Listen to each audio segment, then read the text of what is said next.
Okay, grade 8, this is your 9 for, actually it's 7 questions, review for your test. It's the second review for your volume test. The questions are fairly basic to start. The first one gives you a cube and tells you the edge length is 6 centimeters. What's the volume? So your formula is always the same. It's going to be the area of the base times the height of the prism. So because this is a cube, the base is actually a square, which means we'll use the area of the base, which is a square, multiplied by the height. 6 squared multiplied by the height. And since it's a cube, all of the measurements are going to be 6. So therefore we have 36 times 6, which is 216 centimeters cubed. That's how many centimeters cubed would fit inside that cube itself. Or if you want, if it was liquid, you could say milliliters, but it's a solid, so the answer is 216 centimeters cubed. Second question gives us a rectangular prism, but this formula is still the same. It's area of the base times the height of the prism, which means this time, since it's a rectangular prism, our base is going to be a rectangle times the height.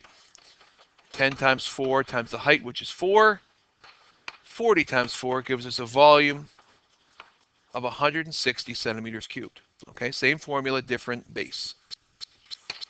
The third one is a triangular prism. Now, for some of you, it's probably easier if you redraw the base as a two-dimensional triangle. It's a little easier to see things if you do it this way. So the area will be base times height divided by 2 multiplied by the height of the prism. The base is 10, the height is 5. 50 divided by 2 means the area of that triangle is going to be 25 centimeters squared multiplied by the height of the prism, which also happens to be 5.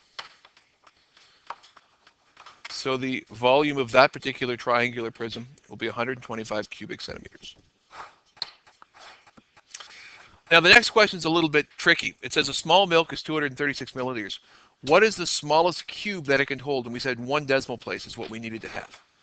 1 decimal place. So trial and error can let us try something. So I'm going to try a cube.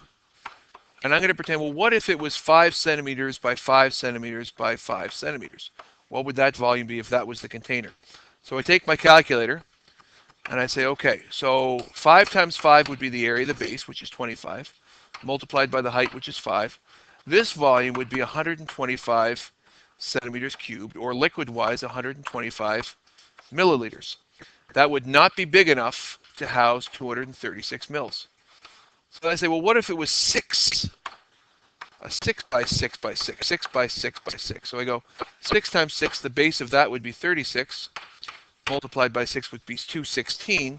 So the volume is close. It's 216 milliliters, but still not big enough to house it. So then I just try 7. 7 times 7 is 49, multiplied by 7 is 343. So the volume of a 7 by 7 by 7 would be 343, which is more than enough space. But then I'm like, so it's between 6 and 7. It says 1 decimal place.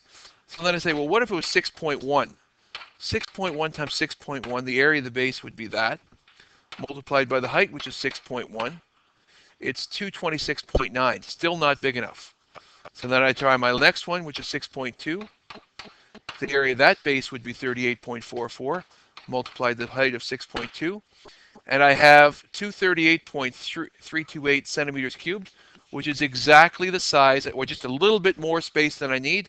But since it's 1 decimal place, it's the largest cube you can have. So a 6.2 centimeter cubed would have just right almost at the top, 236 milliliter milk.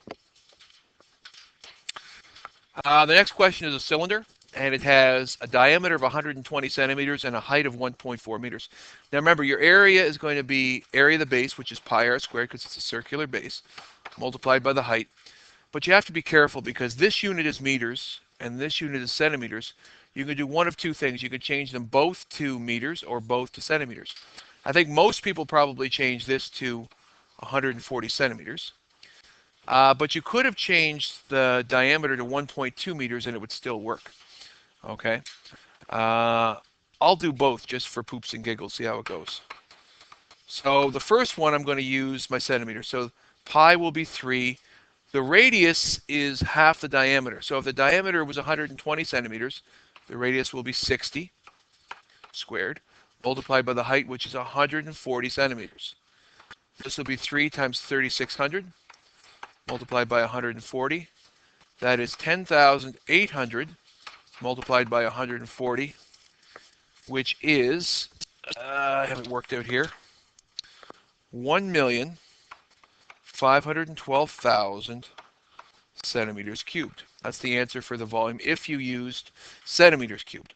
However, if you use meters cubed, 1.2 meters is the diameter. Therefore, the radius would be half of that, which is 0.6 meters squared, multiplied by the height, which we're going to use meters here again, which is 1.4. 3 times 0.36 multiplied by 1.4. That will be 1 decimal. I better use a calculator. 1.08, I think it is. So decimal 36 times 3, 1.08. Yeah, multiplied by 1.4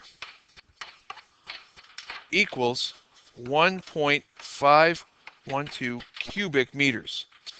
So if it's cubic centimeters, it's this. If it's cubic meters, it's this. And that makes sense because, remember, there's 1,000,000 cubic centimeters in 1 cubic meter, so that makes sense.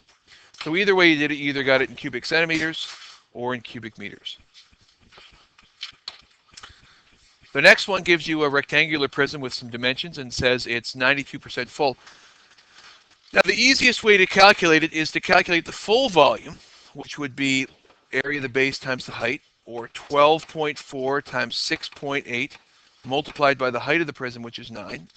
Take my calculator and go 12.4 multiplied by 6.8 equals 84.32 multiplied by 9 equals 758.88. Now that's the full volume of that prism. Okay? That's the full volume. Oh, there it is there. That's the full volume. But it's not full. It's only 92% of 758.88. 92% as a decimal is decimal 92. Of is always multiplication. 758.88. If I multiply this by decimal 92, I get the answer, which is if it's 92% full, the volume would be 698.1696 milliliters or centimeters cubed. Oh, that's not right. Those are meters. Oops. That is meters cubed. That's my mistake. And since it's in meters cubed, that's the volume in meters cubed. If it's liquid, 1 meter cubed. Uh-oh. What do we do here?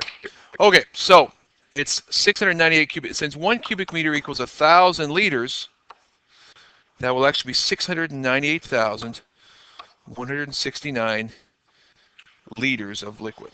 Okay, because you multiply it by 1,000 to get your volume. Okay.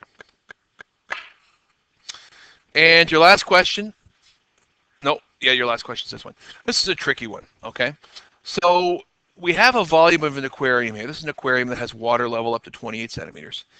And this cube right here is dropped into it. So this number here, the 40 centimeters, which is the height of the actual aquarium itself, that's actually an information that's not really relevant to the question. So the first thing I'm going to do is calculate the water level to start. Water volume, sorry, not water level, water volume to start. So area of the base times the height of the prism, or the height of the water in this case, will be 83 times 41 multiplied by the height of the water level in the aquarium, which is 28. If I take my calculator and go 83 times 41, the area of the base would be that multiplied by the height of the water, means there is 95,284 centimeters cubed of water, or milliliters if I want to do that, in the aquarium to start. The second thing I want to do is find in how much was added to that aquarium. And this cube would be 10 times 10, which is 100, multiplied by 10, which means it has a volume of 1,000 cubic centimeters of space. So when I put this into this water, right, the volume is going to increase by 1,000 centimeters cubed, or 1,000 milliliters more space in that aquarium. So I'm actually going to add 1,000 centimeters cubed of space, and therefore the new volume will be this much space in that aquarium. So it was this was added, and that's the amount of space the water and the cube are taking up together. Okay. So remember, the area of the base times the height of the prism equals the volume. Okay. So in this case, the area of the base did not change. But the height of the prism, we're going to call it x, area of the base times the height of the prism is going to equal this new volume right here, 96,284. Okay, I'm just going to erase this here. All right. So this is still going to be, I can't remember what that was, 83 times 41. 83 times 41, 3403. That's what the area of the base is. But multiplied by the height, or I should have just kept h instead of x, but whatever. I could have kept it h, I made it x. So 3403 multiplied by the height, we really just have an algebraic expression, right? Coefficient variable. 3403 multiplied by the height will be expressed by 3403x equals the new volume, which is this here. Now, if I was solving it algebraically, what I would do is I divide both sides by 3403. That would isolate it for here. So x or h, whatever you want to call it, x or h. The height will be whatever 96,284 divided by the new height, or sorry, not the new height, the volume of the base, will equal 28.293 centimeters, and therefore that new height, since x is really the height, therefore the new height will be 28.3-ish centimeters, roughly, or 29.293 centimeters.